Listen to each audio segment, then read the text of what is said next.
شفا لینے کے لیے آپ کو 3 اصول زندگی میں کبھی بھی نہیں بھولنے چاہیے۔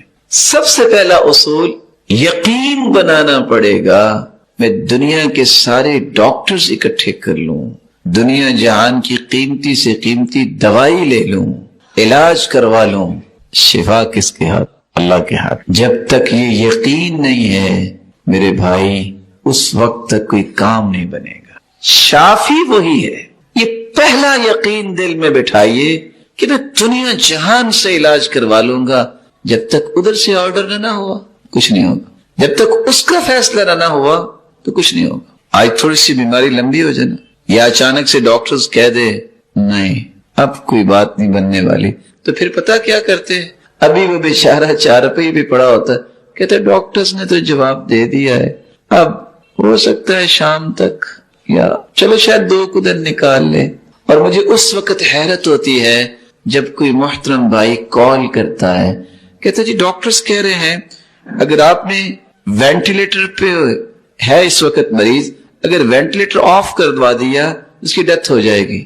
سبحان اللہ، یعنی آپ کی وینٹیلیٹر اس کی روح پکڑ کے رکھی ہے کیا؟ یہ کس قدر عجیب بات ہے۔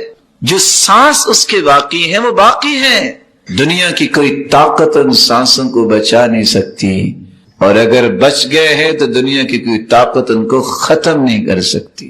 اس لیے یقین کر لیجئے شفا کا مالک اللہ ہے۔ اس لیے جب بھی شفا چاہیے تو رخ کس کی طرف کریں؟ اللہ کی طرف کریں۔ دوسرا اصول جو کبھی نہیں بھولنا چاہیے، دنیا کے اندر کوئی ایسی بیماری نہیں آئی جس کا اللہ نے علاج نہیں اتارا۔ آج آپ سوچتے ہوں گے جی کہاں ہے علاج کینسر کا، کہاں ہے علاج شوگر کا؟ حدیث سنیے، اسامہ بن شریک کہتے ہیں میں اللہ کے رسول صلی اللہ علیہ وسلم کے پاس آیا، صحابہ بیٹھے ہوئے تھے، اس طرح بیٹھے تھے جیسے ان کے سروں پہ پرندے بیٹھے ہیں، انہماک کے ساتھ، دائیں بائیں التفات نہیں کرتے تھے۔ میں نے سلام کہا، پھر میں بیٹھ گیا۔ کچھ دیہاتی ادھر سے آئے، کچھ ادھر سے آئے، اجازت ہے کہ کسی بیماری کا میں علاج کروا لیں؟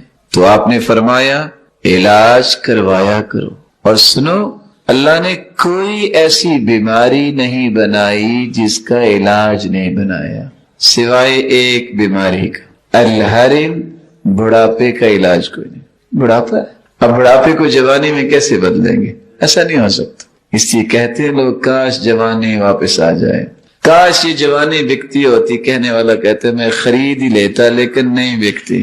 دنیا میں کوئی ایسی بیماری نہیں آئی جس کی اللہ نے دوائی اور علاج نہ اتارا ہو۔ جو سمجھ لیتا ہے، جس کے پاس علم ہے، وہ علاج کر لیتا ہے، جو جاہل ہے وہ علاج نہیں کر سکتا۔ اچھے ڈاکٹرز کی نشانی یہ ہوتی ہے نا، ڈائیگنوز کرتا ہے، مختلف قسم کی رپورٹس لیتا ہے، یہ اس کی سمجھداری کی بات ہے۔ اور جو بادشاہ قسم کے ڈاکٹر ہوتے ہیں، ہاتھ رکھا پتہ نہیں کیا ان کو ملا ہے، 9-10 گولیاں ڈالی رنگ برنگی، اور ذہن میں کیا ہوتا ہے کوئی تو اثر کرے گی نا۔ وہ اثر کیسا ہوتا ہے؟ وہ قبرستان کی آبادی بڑھ جاتی ہے۔ جو جان لیتا ہے علاج کر لیتا ہے۔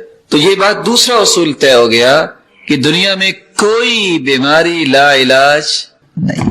جب ہم یہ سمجھ لیتے ہیں نا کہ لا علاج نہیں ہے تو پھر ہم کوشش بھی کرتے ہیں۔ جب ہم کہتے ہیں نا بس ڈاکٹر صاحب نے کہہ دیا ہے اب تو گنجائش کا نہیں ہے، اور میں آپ کو ریالٹی بتا رہا ہوں، انسان کو ویسے بھی ریئلسٹک ہونا چاہیے کہ حقیقت کیا ہے۔ اور ڈاکٹرز کیا کہتے ہیں؟ اب امید نہیں۔ 18 سال اگر بات مان لی جائے لکھنے والوں کی، سیدنا ایوب علیہ السلام بیمار رہے، اگر ان کو اللہ شفا دے سکتا ہے تو 18 دنوں کے بعد نہیں دے سکتا؟ کیوں جی؟ دے سکتا ہے۔ تو اللہ پہ یقین کرنا چاہیے۔ میرے اور آپ کے سامنے کوئی چیز لا علاج ہے، میرے اور آپ کے نظریے میں کوئی چیز مستحیل ہے، یہ پابندیاں ساری میرے اور آپ کے لیے ہیں، اس کے سامنے بھی کوئی چیز محال ہے، اس کے سامنے بھی کوئی مستحیل ہے۔ ایمان بنائیے، اللہ سے تعلق مضبوط کیجئے۔ تیسرا اصول، علاج ضرور کروائیں لیکن حرام چیز سے علاج کروانا جائز نہیں ہے۔ ان اللہ حیث خلق الداء خلق الدواء فتداووا ولا تتداووا بحرام۔ اللہ نے جہاں بیماری اتاری ہے نا اس کا علاج بھی اتارا ہے۔ علاج کروایا کرو، یہ سنت ہے، لیکن حرام چیز سے علاج نہ کروایا کرو۔ بلکہ رسول اللہ صلی اللہ علیہ وآلہ وسلم کے پاس طارق بن سوید الجعفی آئے اور آ کے کہتے ہیں شراب کے بارے میں کیا خیال ہے؟ کہا حرام ہے۔ کہا میں تو دوائی میں ڈالتا ہوں۔ صحیح مسلم کی روایت 1984، سنو یہ شراب تو خود بیماری ہے، یہ دوائی نہیں ہے۔ اور ایک شخص نے آ کے یہ کہا جیسے آج لوگ بھی کہتے ہیں بس یہ ذرا حقہ لے لیتے ہیں کھانا ہضم ہو جاتا ہے۔ روایت کہتی ہے ضحاک بن مزاحم بیان کرتے ہیں یہ نبیذ کی شراب تم کیوں پیتے ہو؟ کہتے ہیں ہاضمے کے لیے اچھی ہے، کھانا ذرا ہضم ہو جاتا ہے۔ دیکھنا شاید کھانا اتنا ہضم نہ ہوئے، تمہاری عقل اور تمہارا دین زیادہ ہضم ہو جائے۔ یہ نہیں ہو سکتا، کیونکہ حدیث کہتی ہے ان اللہ لم يجعل شفاء امتی فیما حرم علیکم، اللہ تعالیٰ نے اس چیز میں شفا رکھی ہی نہیں ہے جس کو حرام کر دیا ہے۔ اب آپ کہو کہ چمگادڑ کا جو سوپ پیا جائے اور کہے کہ شفا مل جائے، یہ کہاں سے آیا کرونا؟ کبھی آپ سوچ سکتے ہیں یہ بھی گوشت ہے، یہ بھی گوشت ہے، اب مینڈک جو کھائے اور کہے کہ میں صحت مند رہوں، کیسے رہے گا؟ یہ اللہ کے فیصلے ہیں۔ اللہ ذو الجلال کی بنائی ہوئی حدود، اس سے تجاوز کرنے والا کیسے صحت مند ہو سکتا ہے؟ وہ گناہ جو تم کر چکے ہو، ان الحسنات، یہ نماز دنیا جہان کی بات سب سے بڑی۔ جو بندہ نماز کا پابند ہے اللہ تعالیٰ اسے گرنے نہیں دے۔ نماز ہر اس پریشانی کا علاج ہے جس کا حل انسانی ہاتھوں میں نہیں ہے، جس کا حل انسانی ہاتھوں میں نہیں ہے، وہ حل اللہ نے نماز میں رکھ دیا ہے۔ میں نے بلا کیا کہا ہے؟ اب سورج گرہن ہو، چاند گرہن ہو، انسانی ہاتھ میں کو حل ہے، فافزعوا الی الصلاۃ، اس کو بھی ٹھیک کرنا چاہتے ہو نا سورج اور چاند کو، تمہاری زندگی کو تہوالا کر دیا جاتا ہے جب سورج گرہن لگتا ہے، چاند ہو گرہن تو اندھیرا تو چھا جاتا ہے، کس طرح خوفناک کیفیت ہوتی ہے۔ فافزعوا الی الصلاۃ، فوراً نماز کے لیے کھڑے ہو جایا کرو۔ یہ نماز ہی ایسی نعمت ہے جو ہر طریق روشنی میں بدل دیتی ہے۔ وہاں سورج گرہن بھی ختم ہو جاتا ہے، چاند گرہن بھی، تو جو آسمانی آفتوں کو بھی دور کر سکتی ہے نماز، دنیا کی آفتوں۔ ان الحسنات یذہبن السیئات ذالک ذکری للذاکرین، کہ یاد رکھن کے لیے ہے۔ جو ایک بات 5 وقت کہتے ہیں آجو، کبھی آپ نے دیکھا ہے کہ 4 سے 6 گھنٹے کی فلائٹ جب لینڈ کرتی ہے تو فوراً 1 سے 2 سے 4 سے 10 لوگ ٹارچ کے ساتھ، اس کے پروں میں کوئی مسئلہ تو نہیں، ٹائروں کا وائی، اس نے دوبارہ اڑان بھر۔ اللہ ذوالجلال، انسان سو گیا، سارے کے سارے آرگن اس کے آف ہو چکے، صبح اٹھا ہے تو سب سے پہلے اس کو اپنے سامنے کھڑا کر کے چیک کرتے ہیں کہاں کوئی زوری ہے تو اللہ اس کو ٹائٹ کروا دے، پھر اس نے زور تک کام کرنا ہے، پھر اس کو لاتے ہیں ادھر آؤ ورک شاپ میں ہو، پھر اس کو ٹھیک کر کے اثر تک پھر اس کو کہتے ہیں کرو کام جو کرنا ہے، اثر کو پھر بلا دیتے ہیں۔ یہ 5 وقت آپ کی جسمانی، روحانی اور فکری اور عملی ہر قسم کی فٹنس کے لیے بھی ضروری ہے کہ اللہ کے سامنے آ کے کھڑے ہو جاؤ، سلام پھیرو گے، ساری کی ساری جو اس وقت وائرس آ چکا ہوگا یا اس میں کسی قسم کی پرابلم آ چکی ہوگی یا آپ کی ڈسک کو مسئلہ ہے یا آپ کے میموری کارڈ کو کوئی مسئلہ ہے، وہ پراپر مینٹین ہو چکا ہوگا، اپنی اڑان۔ کاش کسی کی سمجھ آ جائے۔ غریب اللہ، اللہ کی قسم، جس بندے کو نماز میں لذت آتی ہے اس بندے جیسی لذت کے کسی کھانے میں بھی دیکھی، اور یہ لذت کا آنا بھی اللہ کی رحمت کے دروازہ کھلے ہونے کی دلیل ہے۔ تفقدوا فی الثلاثہ، فی الذکر وتلاوۃ القرآن والصلاۃ، نماز پڑھتے وقت، قرآن پڑھتے وقت، ذکر کرتے وقت لذت محسوس کرو۔ اگر لذت آتی ہے، جی چاہتا ہے بس پڑھتے ہی جاؤ، جی چاہتا ہے بس ذکر کرتے ہی جاؤ، سرور بڑھتا ہی جاتا ہے۔ کبھی کبھی آپ نے دیکھا گرمی ہو، پیاس لگے تو آپ چند گھونٹ بھی ڈالتے ہیں تو جدھر جدھر پانی جا رہا ہوتا ہے۔ بعض اوقات انسان ذکر کرتا ہے، سچی بات ہے، سر کی چوٹی سے لے کے پاؤں تک پتہ چل رہا ہوتا ہے، سر درد بھی ختم ہوگی، ریلیکس ہو گیا، اچھا کچھ دم کو آج ایک حسد جادو سے آ جاتی ہے، آپ اس کے شہزادے بیمار پڑ عجب ہے، کہا دو بیمار ہے، کہا مجھے نے بھیجا ہے، وہ دم کی ابراہیم آق اور اسماعیل کیا کرتے تھے، وہ دم یہ ہے، اعیذنا من کل شیطان وہام وکل عین لمات پر نے دم کیا، یہ لعقان علاج پایا ہے، اور آپ میری بخاری سنی ہے، صحابی کے ہم نہیں ہے، کہا میں نے کیا ہے، تو ہر مسلمان فاتحہ تو یاد ہی اکلا اس مجھے آپ لکھتے آئیں، کبھی یقین تھا میں جب بھی فاتحہ پڑھ کے ہی دم شفا دے دے، شافیہ شفا دینے دیا ہے کہ دم کا شفا دیتے ہیں، رسول اللہ علیہ وسلم جبریل ابی ہوا فرمایا اس محمد صلی اللہ علیہ وسلم اللہ کے روح آپ بیمار ہیں، کہا جی التمس کو آزم، کہا مجھے من شر نفس او عین حاسد اللہ ارقی واللہ یشفی، فرماتے ہیں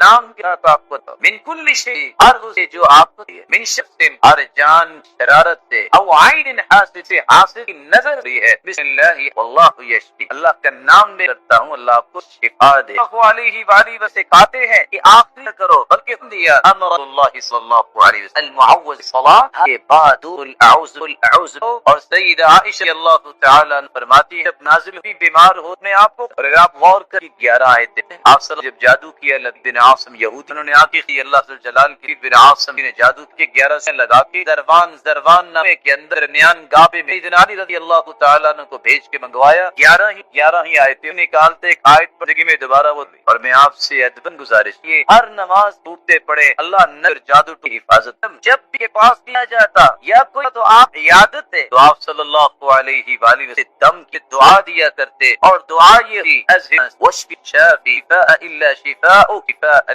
لا يرسقم، اذهب رب کے پالنے واشفی شفا دے مالک دینے والا ہے، لا شفاء شفاء لا يغادر سقما، شفا کے شفا ہونے سے شفا دے، آپ صلی اللہ علیہ وسلم فرمایا جب انسان کس کے پاس آتا ہے اور وہ بیمار ہے آتما کو دم کرو اسأل اللہ العظیم رب العرش العظیم، اگر موت نہیں اللہ اسے اللہ العظیم العرش العظیم، اللہ العظیم میں اپنے عظیم رب سے رب العرش جو عرش عظیم رب ہے اللہ تجھے شفا یاب دے، لیکن اس یاد کروں گا جب شفا کس کے ہاتھ میں کام نہیں پڑیا الحشر والنشور میزان اما بعد فاعوذ من الشیطان ان یهده اقوم وَيُبَيْنَ الَّذِينَ يَعْمَلُونَ الصَّالِحَاتِ أَنَّهُمْ أَجْرٌ، اللہ لاکھ جس نے ہماری رشد و ہدایت نوشتہ ہدایت کو نازل اور اس قرآن مجید توضیحات کو پیش کرنا ہمارے لیے ہر مرشد اور رسول صلی اللہ علیہ وسلم روز فرما، آج قرآن مجید اور اس کی قرآن یہ قرأ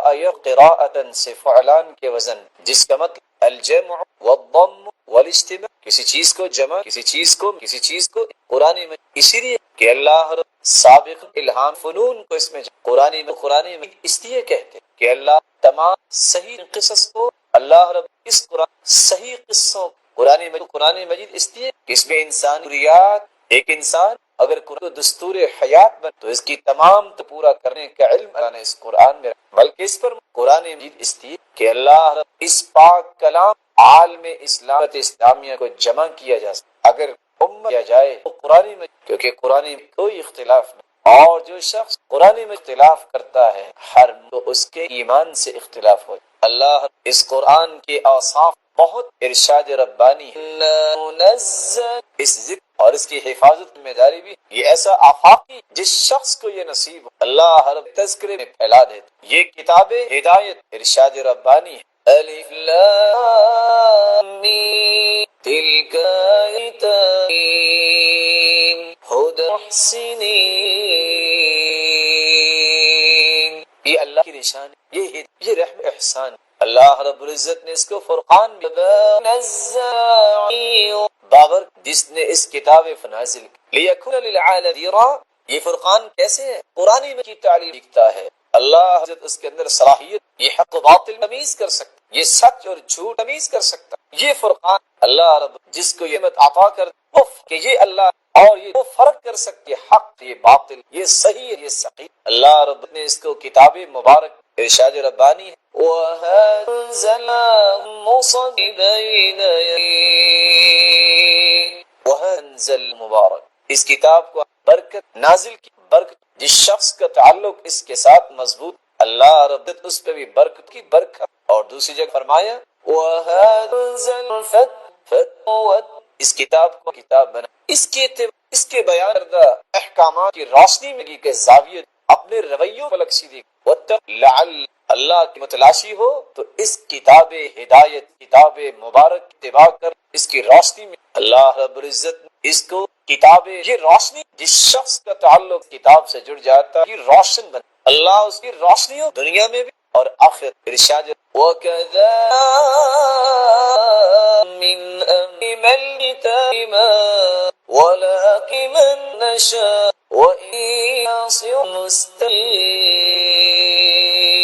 وَكَذَا اے میرے پیارے صلی اللہ نے آپ کی طرف اس قرآن کتاب اور آپ کے پاس اس سے ولیکن ہم نے تو اس کو نشاء عبادی اپنی مخلوق میں سے جس کو روشنی دینا چاہتے اس کو اس کتاب کی تلاوت کی توفیق اس کتاب کے ساتھ ایمان کی وَإِنَّ مستقینات سے اعلیٰ بنا اور صراط مستقیم پر آپ گامزن اور آپ دین پر گامزن یہ کتاب ہدایت یہ کتاب فرقان یہ کتاب مبارک یہ کتاب اس کے بارے میں اللہ کے صلی اللہ علیہ وسلم فرمایا من قرأ فله حسنة والحسنة بعشر لا حرف بل الف ولام ومیم اللہ اس دعا کو رد نہیں کرتے. رسول اللہ صلی اللہ علیہ وسلم کے صحابی بیان کرتے ہیں میں رسول اللہ صلی اللہ علیہ وسلم کے ساتھ مسجد میں داخل ہوا ایک شخص نماز پڑھ رہا تھا اور دعا کر رہا تھا اللہم انی اسألک بأنی اشہد ان لا الہ الا انت الاحد الصمد الذي لم يلد ولم يولد ولم يكن له كفوا احد. ان الفاظ کے ساتھ اس نے دعا کی تو اللہ کے رسول صلی اللہ علیہ وسلم فرمانے لگے والذی نفسی بیدی لقد سأله باسمه الاعظم الذي اذا سئل به اعطى واذا دعي به اجاب. اس ذات کی قسم جس کے ہاتھ میں میری جان ہے اس شخص نے اسم اعظم کے ساتھ دعا کی اور جو ان کلمات کے ساتھ دعا کرتا ہے جو بھی سوال کرتا ہے اللہ رب العزت اسے عطا کر دیتے ہیں. جو بھی دعا کرتا ہے اللہ رب العزت اس کی دعا کو قبول فرماتے ہیں. بلکہ رسول اللہ صلی اللہ علیہ وسلم نے فرمایا جو سورۃ الاخلاص کی تلاوت کرتا ہے اللہ رب العزت اس کے گناہوں کو بھی معاف فرما دیتے ہیں. ایک مرتبہ نہیں آپ نے 3 مرتبہ فرمایا قل یا ایھا الکافرون فقال قد برئ من الشرک. ایک آدمی کو قل یا ایھا الکافرون پڑھتے سنا آپ نے فرمایا یہ شرک سے بری ہو گیا. دوسرے شخص کو سنا وہ قل هو اللہ احد پڑھ رہا تھا فقال غفر له اللہ رب العزت نے اس کے گناہوں کو معاف کر دیا ہے. ان کلمات کو تلاش کرو جو کلمات اللہ کے رسول نے سکھائے ہیں جن کو اسم اعظم کہتے ہیں. اسم اعظم کے ساتھ کی گئی دعا رد نہیں ہوتی. وہ کون سے کلمات ہیں اسم اعظم کی؟ اللہم انی اسألک بأنی اشہدک انک لا الہ الا انت الاحد الصمد الذي لم يلد ولم يولد ولم يكن له كفوا احد. یہ بھی اسم اعظم. دوسرا اسم اعظم اللهم لا اله الا انت المنان بديع السماوات والارض يا ذا الجلال والاكرام. یہ بھی اسم اعظم. پہلی ابو داؤد کی روایت اور یہ جامع ترمذی کی. اور تیسرا اسم اعظم اللهم انی اسألک بأن لك الحمد لا الہ الا انت وحدك لا شریک لك المنان بدیع السماوات والارض ذو الجلال والاکرام. یہ بھی اسم اعظم. سنن ابن ماجہ کی روایت. اور سب سے آسان اگر یاد نہیں ہو رہا وَإِلَٰهُكُمْ إِلَٰهٌ وَاحِدٌ لَا إِلَٰهَ إِلَّا هُوَ الرَّحْمَٰنُ الرَّحِيمُ. یہ بھی اسم اعظم. اگر آپ کو یہ بھی مشکل لگتا ہے الف لام میم اللہ لا الہ الا هو الحی القیوم. ان 5 اسم اعظم میں سے کوئی کلمات ضرور اختیار کریں. اس کے بعد پھر رسول اللہ صلی اللہ علیہ وسلم پہ درود بھیجیں اور درود بھیجنے کے بعد سب سے پہلے اپنے لیے دعا کریں. دعا کرتے وقت ایک بات کو 3 مرتبہ ضرور کہیں. آپ صلی اللہ علیہ وسلم کا طریقہ تھا كان اذا دعا 3 وَإِذَا تَكَلَّمَ تَكَلَّمَ ثَلَاثًا، جب بھی آپ دعا کرتے تو 3 مرتبہ دعا کرتے، اور دعا میں زور پیدا کریں، یہ نہ کہیں اللہ اگر تو چاہتا ہے تو دے دے، نہیں، إِنَّهُ لَا مُسْتَكْرِهَ لَهُ، اللہ کے فیصلوں کو کوئی روکنے والا ہے؟ یہ کہو کہ اللہ مجھے دے، کثرت سے یہ بات کہیں، آپ اپنے رب سے مانگ رہے ہیں۔ زندگی کے کٹھن حالات میں اگر 3 کلمات آپ کو نہ بھولیں تو تمہارا رب تمہیں نہیں بھولے گا۔ حسبی اللہ ونعم الوکیل، حسبی اللہ ونعم الوکیل، یا حی یا قیوم برحمتک استغیث، استغفر اللہ، چھوٹا سا کلمہ ہے، استغفر اللہ۔ من لازم الاستغفار جعل اللہ له من كل هم فرجا ومن كل ضيق مخرجا ورزقه من حيث لا يحتسب۔ استغفر اللہ چھوٹا سا کلمہ ہے، جو یہ کہہ دیتا ہے اللہ سختیوں سے نکلنے کا راستہ بنا دیتے ہیں، ہر مشکل کو آسانی میں بدل دیتے ہیں، اور وہاں سے اللہ عطا کرتے ہیں جہاں انسان نے کبھی سوچا نہیں ہوتا۔ میں اتفاق سے کراچی درس پہ گیا، جو ہی ہم گاڑی سے اترے، حالات بھی کراچی کے ویسے ہی ہیں، اللہ تعالیٰ مہربانی فرمائے، تو ایک شخص کہتا ہے مولانا میں آپ کے ساتھ جانا چاہتا ہوں۔ ساتھی پریشان ہوئے کہ یہ کون ہے جو کہہ رہا ہے، کہتا ہے بس 2 منٹ مجھے دیجیے، یہ میرے استغفار کی گاڑی ہے۔ کیا مطلب؟ کہتے یہ میرے استغفار کی گاڑی ہے۔ میں نے کہا میں سمجھا نہیں، کہا میں نے درس سنا تھا استغفار پہ، میں نے 25,000 جمع کیا تھا کہ کوئی کام کروں گا، جس کو میں نے دیا وہ لے کے بھاگ گیا، میں نے وضو کیا اور مسجد میں بیٹھ گیا، میں نے استغفار شروع کر دیا، میں نے 1000 مرتبہ استغفار کیا۔ اچانک سے ایک شخص آیا، کہتا تم کہاں تھے، میں تمہیں ڈھونڈ رہا تھا، بیٹھو میرے ساتھ۔ مجھے گاڑی پہ بٹھا کے لے گیا اور میرے نام کی گاڑی نکلوا کے کہتا ہے پیسے بعد میں دیتے رہنا۔ کہتا ہے 6 مہینے ہو گئے ہیں گاڑی میرے پاس ہے، مجھے یہ بھی پتہ نہیں وہ بندہ کون ہے، تو یہ میرے رب نے میرے استغفار کی مجھے گاڑی دی۔ رسول اکرم صلی اللہ علیہ وآلہ وسلم جو ہم سب کے لیے نمونہ ہیں، اللہ عز و جلال نے اس ہستی کو ذات کے اعتبار سے بھی بے مثال بنایا، آدم سے لے کر آج تک، اور قیامت تک آنے والی انسانیت میں ایسی ہستی نہ آئی ہے نہ قیامت تک آئے گی۔ جس طرح وہ مخلوق میں سے ذات کے اعتبار سے بے مثال ہے، اسی طرح صفات کے اعتبار سے بھی بے مثال ہے۔ آپ کی ایک صفت یہ بھی ہے، كان النبی اشد حیاء من العذراء فی خدرها، اللہ کے پیارے پیغمبر پردہ نشی کمواری عورتوں سے بھی زیادہ حیا کیا کرتے۔ وكان اذا رأى شيئا يكرهه عرفناه في وجهه، صحابی کہتے ہیں کہ اگر وہ کسی چیز کو ناپسند کرتے تو ہم آپ کے چہرہ مبارک سے پہچان لیتے کہ آپ کو پسند نہیں آئے۔ آپ صلی اللہ علیہ وسلم ایسے کوئی الفاظ نہیں بولا کرتے، اس لیے نہیں بولا کرتے تھے کہ حیا ایک ایسی عظیم نعمت اللہ نے عطا کی تھی، اور جس کو اللہ عطا کر دیتا ہے وہ ہر قسم کی برائیوں سے اپنے آپ کو بچا لیتا ہے، تو وہ تو ذات ہی معصوم تھی، اس سے بڑی ذات تو اللہ نے پیدا ہی نہیں۔ رسول اکرم صلی اللہ علیہ وسلم نے فرمایا، حیات اللہ عز و جلال نے اپنی صفت بھی بیان کی ہے، ان ربکم حیی کریم یستحیی من عبدہ اذا رفع یدیہ الیہ ان یردہما صفرا خائبتین۔ لوگوں جب انسان گناہ کر کے ہاتھ اٹھا لیتا ہے، گناہ اس نے کیے ہیں، اللہ کو حیا آ رہی ہوتی ہے کہ میرا بندہ اب سچی توبہ لے کے آئے گیا ہے تو میں اس کے ہاتھوں کو خالی واپس لوٹا۔ یہ اللہ کی بھی صفت ہے حیا کرنا، اللہ بھی پردہ پوشی کرتا ہے۔ من ستر مسلما سترہ اللہ یوم القیامہ، کسی کی ذاتی اگر غلطی ہو اس پہ پردہ پوشی کو کرتا ہے تو قیامت کا دن ہوگا، یجعلہ اللہ تحت کنفی، اللہ چھپا کے اس سے پوچھیں گے، کوئی نہیں دیکھ رہا ہوگا، میرے بندے یہ تو نے گناہ کیا؟ نعم یا رب کیا۔ اظلمک عبدی، میرے فرشتوں نے کوئی غلط تو نہیں لکھا؟ نہیں یا رب۔ لا یا رب، نہیں میرے مالک۔ اللہ فرمائیں گے تو نے ایک کام کیا دنیا میں، تیرے اندر حیا تھی، تو نے لوگوں کی ذاتی غلطیوں پہ پردہ ڈالا، چپکے سے جنت چلے جاؤ، کوئی نہیں دیکھ رہا۔ اللہ تعالیٰ یہ صلاحیت مسلمانوں کو عطا۔ چھوٹی سی آخری بات کر کے میں بات مکمل کروں گا، میں اور آپ اپنے اندر حیا کیسے پیدا کر سکتے ہیں؟ یہ بڑا مہم سوال ہے کہ حیا کی اتنی عظمت تو ہے لیکن میں پیدا کیسے کر سکتا ہوں؟ اس کا پہلا طریقہ یہ ہے، جتنا ایمان مضبوط ہوگا اتنا حیا مضبوط۔ حدیث آپ نے سن لی ہے، حیا اور ایمان اکٹھے آئے ہیں، حیا چلا جائے تو ایمان بھی چلا جائے۔ اپنے ایمان کو مضبوط کیجیے، اور ایمان مضبوط ہوتا ہے قرآن و حدیث پڑھنے سے۔ دوسرا طریقہ جسے آپ اپنے اندر حیا پیدا کر سکتے ہیں، استشعار مراقبۃ اللہ سبحانہ وتعالی، اللہ حضر جلال کی مراقبت کا احساس کرنا۔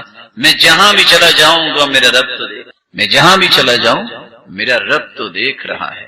اللہ حضر جلال کی یہ مراقبت کا احساس جب انسان کو ہو جاتا ہے تو پھر انسان اپنے اندر حیا پیدا کرے۔ قرآن مجید کے اندر اللہ حضر جلال نے العلیم 130 مرتبہ اس کلمے کو وارد کیا۔ العلیم کا مطلب یہ اللہ کی صفت ہے، وہ جانتا ہے۔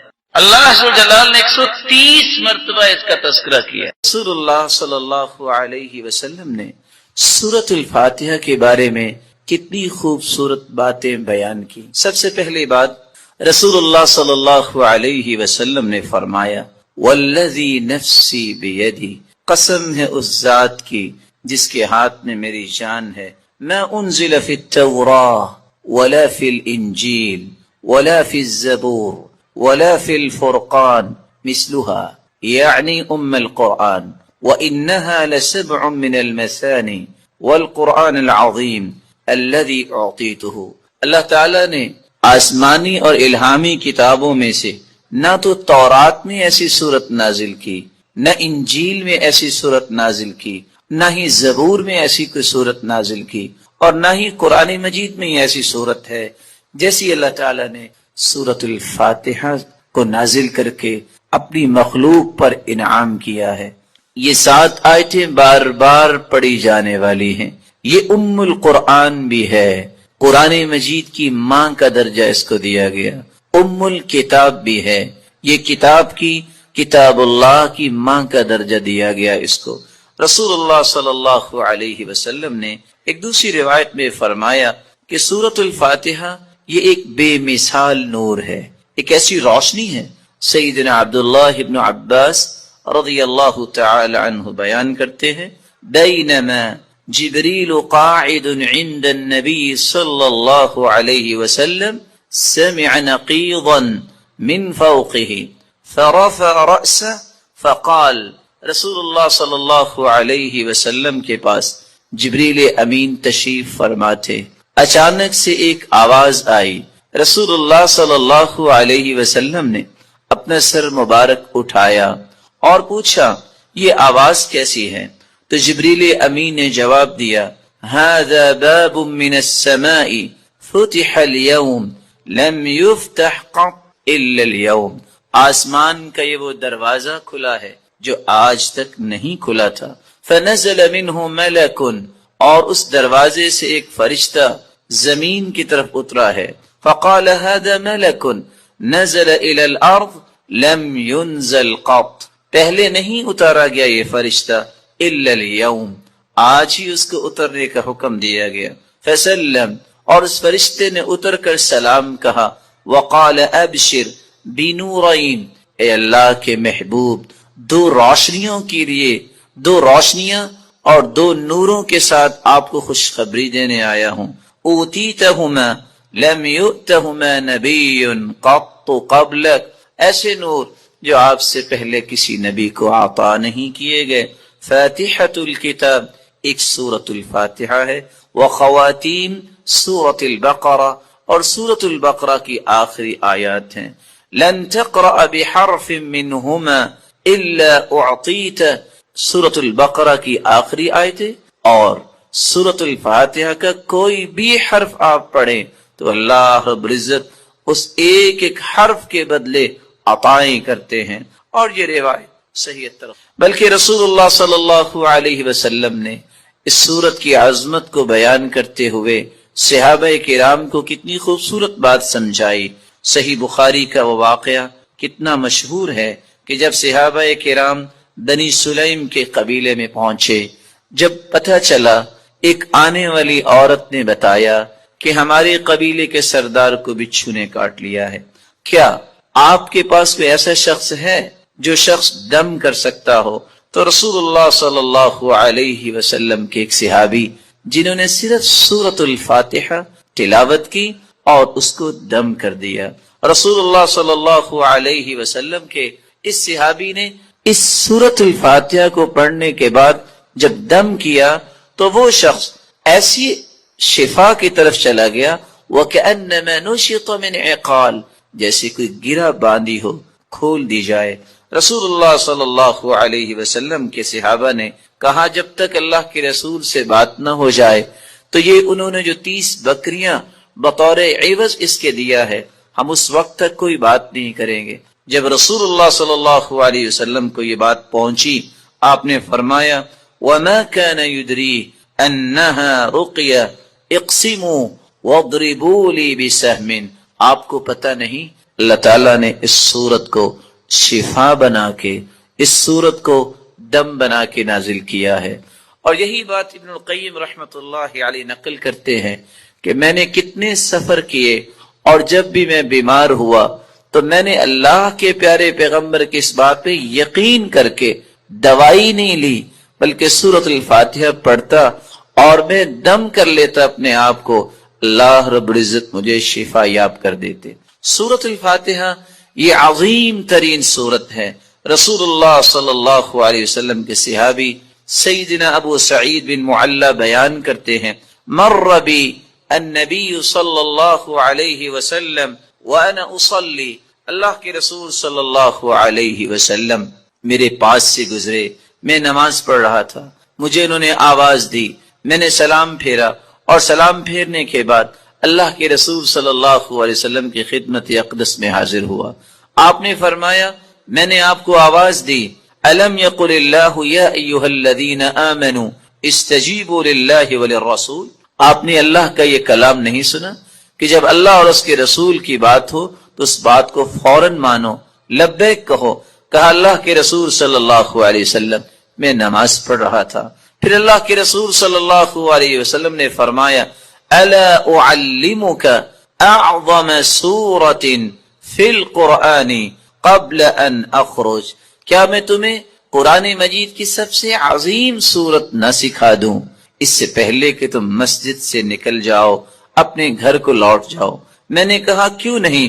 تو رسول اللہ صلی اللہ علیہ وسلم نے جو سورت سکھائی، جو قرآن مجید کی عظیم ترین سورت ہے، وہ سورۃ الفاتحہ کی تعلیم دی۔ یہی وجہ ہے رسول اللہ صلی اللہ علیہ وسلم نے یہ فیصلہ سنا دیا، کاش اس فیصلے کو بھی امت مان لے، لا صلاۃ لمن لم یقرأ بفاتحۃ الکتاب، جو شخص نماز کے اندر سورۃ الفاتحہ نہیں پڑھتا اس کی نماز نہیں ہوتی، جیسا کہ صحیح بخاری کی روایت ہے۔ اور صحابی تو بیان کرتے ہیں عبادہ بن صامت رضی اللہ تعالی عنہ کہ فجر کی نماز ہم نے پڑھی اللہ کے رسول صلی اللہ علیہ وسلم کے پیچھے، جب رسول اللہ صلی اللہ علیہ وسلم قرآن کی تلاوت کر رہے تھے، فثقلت علیہ القراءۃ، قرات آپ پہ بوجھل ہوئی، رسول اللہ صلی اللہ علیہ وسلم نے سلام پھیرا اور سوال کیا لعلکم تقرؤون خلف امامکم، کیا تم امام کے پیچھے بھی پڑھتے ہو؟ تو صحابہ کرام نے کہا جی ہاں۔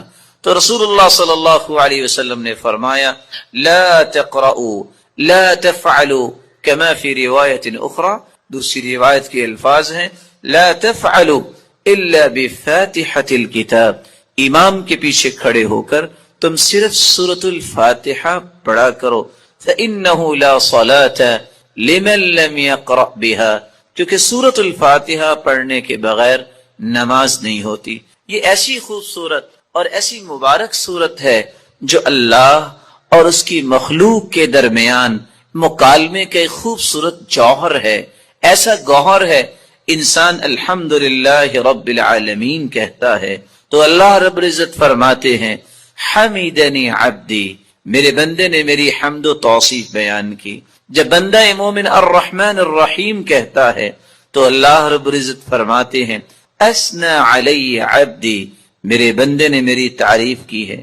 جب بندہ مومن یہ کہتا ہے مالک یوم الدین تو اللہ رب العزت فرماتے ہیں مجدنی عبدی، میرے بندے نے میری بزرگی بیان کی ہے۔ جب انسان بندہ مومن یہ کہتا ہے ایاک نعبد و ایاک نستعین تو اللہ رب العزت فرماتے ہیں ھذا بینی و بین عبدی ولعبدی ما سأل، یہ میرے اور میرے بندے کے درمیان ہے، جو کچھ بھی میرا بندہ مانگے گا میں اسے عطا کروں گا۔ تو اللہ رب العزت کے ساتھ ہم کلام ہونے کا یہ خوبصورت ذریعہ ہے۔ تو آئیے اس سورت کی طرف چلتے ہیں اور اس کے معانی کو سمجھنے کی کوشش کرتے ہیں۔ بسم اللہ الرحمن الرحیم، الحمد للہ رب العالمین۔ الحمد تمام تعریفیں، للہ اللہ کے لیے ہیں، رب العالمین جو تمام جہانوں کا رب ہے، الرحمن الرحیم جو بہت مہربان ہے، الرحیم نہایت رحم کرنے والا ہے، مالک یوم الدین مالک ہے یوم الدین بدلے کے دن کا، جزا کے دن کا، ایاک نعبد و ایاک نستعین، ایاک نعبد ہم عبادت کرتے ہیں صرف تیری ہی، و ایاک نستعین اور ہم مدد چاہتے ہیں صرف تیری ہی اے اللہ۔ اہدنا الصراط المستقیم ہدایت دے ہمیں، الصراط المستقیم سیدھے راستے کی، صراط الذین انعمت علیہم راستہ ان کا جن پر تو نے انعام کیا، غیر المغضوب علیہم نہ کہ ان کا راستہ جن پر غضب کیا گیا، ولا الضالین اور نہ ان کا راستہ جو گمراہ ہوئے۔ رسول اللہ صلی اللہ علیہ وسلم کے فرامین کی روشنی میں اس سورت کی 5 باتیں ہمیں یاد رکھنی چاہیے۔ جب رسول اللہ صلی اللہ علیہ وسلم نے فرما دیا کہ سورۃ الفاتحہ کے بغیر نماز نہیں ہوتی، تو بندہ مومن کو یہ یقین کر لینا چاہیے، آپ کو 10 دلائل کوئی پیش کر دے، آپ کو 10 کو دلائل پیش کر دے، جب تک سورۃ الفاتحہ آپ نہیں پڑھ لیتے کبھی بھی اس بات پہ اطمینان نہ کیجئے گا کہ میری نماز مکمل ہوئی ہے یا نہیں۔ مکمل اس وقت ہوگی جب سورۃ الفاتحہ کی تلاوت کی جائے گی۔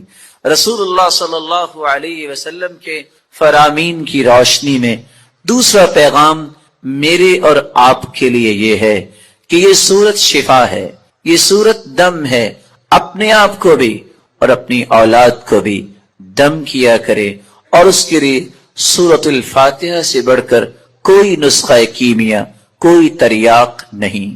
تیسرا پیغام اس سورت کا جو مجھے اور آپ کو سمجھنا ہے کہ اللہ کی تعریف اللہ کو بہت پسند ہے۔